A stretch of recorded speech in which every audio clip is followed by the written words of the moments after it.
কংস মহাৰাজৰ ঘৰত কাপোৰ ধুই ধুই বুঢ়া হৈ গৈছোঁ।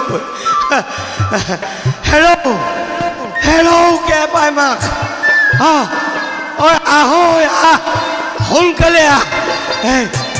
এই মহাৰাজৰ ঘৰত কাপোৰ দিবগৈ লাগে আহ। সেইজনীনো কলৈ গ'ল? হেল্ল' কে পাই মাক আহ সোনকালে আহ।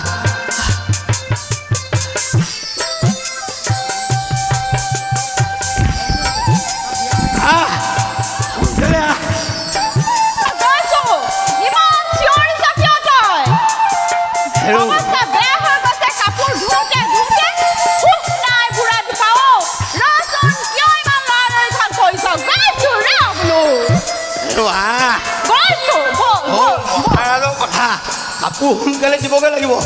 মই বুজি পাওঁ নহয় কিবা এতিয়া কথা পাতি তাৰহে বেছি হৈছে। অলপ ৰ'বাচোন। তাৰ নিধক পাছফালৰ পৰা মাত লগাই যাত্ৰা নাস্তিক কৰি দিলি নহয়। মানুহক কলৈ যোৱা বুলি কয় নেকি হা? এইকেইটা চেহেৰা কিপাত চোৱা কেৰেপাৰ দেউতা। বেয়া নাপাবা ধুবাকাই, পিছে তোমালোকনো কলৈ যোৱা? আকৌ দেখিলি নকিহঁতৰ ফিচিঙা নহয়। মই কংস মহাৰাজৰ কাপোৰ ধোৱা বুলি নাজানো হ'বলা। খেপা মাই মই আকৌ কলৈ যাওঁ সিহঁতক তাকো ক'ব লাগে। মই মহাৰাজৰ ঘৰলৈ যাওঁ।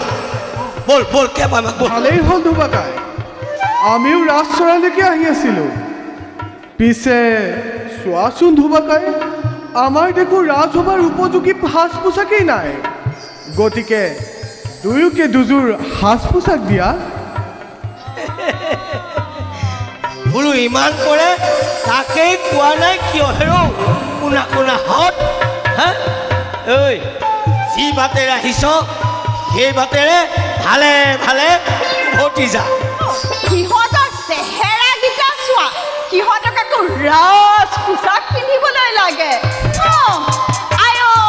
শুনাই হওক, যি বাটে আহিছ সেই বাটে গুচি যাগৈ যা গোপাই।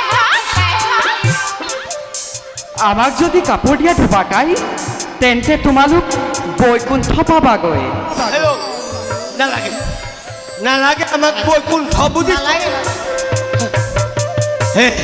আমাক তালৈ নি ধোৱা চাঙত তুলিবগৈ নালাগে।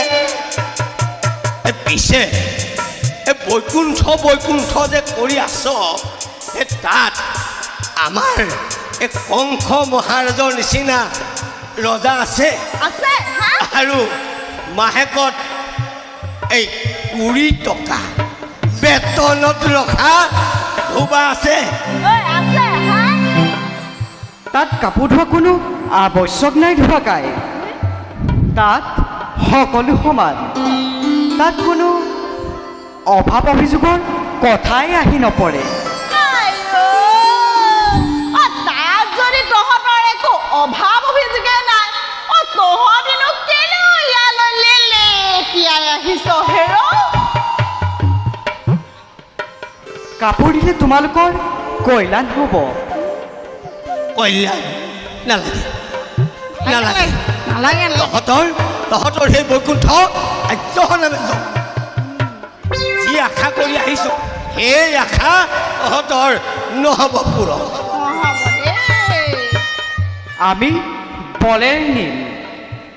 বলেৰে নিবি?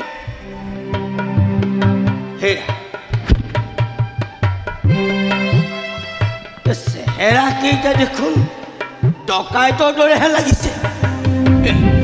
নহয়, এই কংস মহাৰাজে ইহঁতক এই লফা দফা কৰিবৰ কাৰণে এইখন আয়োজন কৰিছে যেন পাইছো দেই। কি কথা কৈছা দেই কেৰেপা দেউতা? কাপোৰ দিয়া নে নিদিয়া?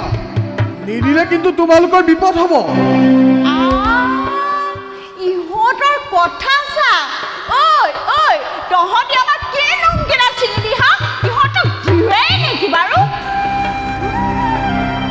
ঐ ঐ বৰ অটভালিখন কৰিছ যে তহঁত নাজানো নেকি নাজানো নেকি আমি বংশৰ ধুবা বুলি ঐ একে পাত চৰত ঐ হামুখি খাই পৰিবি কোৱা নাই কথা অলপ সাৱধানে ক'বা বুজিছা ঐ যা তহঁতি আমাক কিডাল কৰিব পাৰিবি হা কি কৰিবি তহঁতি আমাক হয় নহয় কেপা দেউতা কেলে নহয় আকৌ হা তহঁতি আমাক কি কৰিব ঐ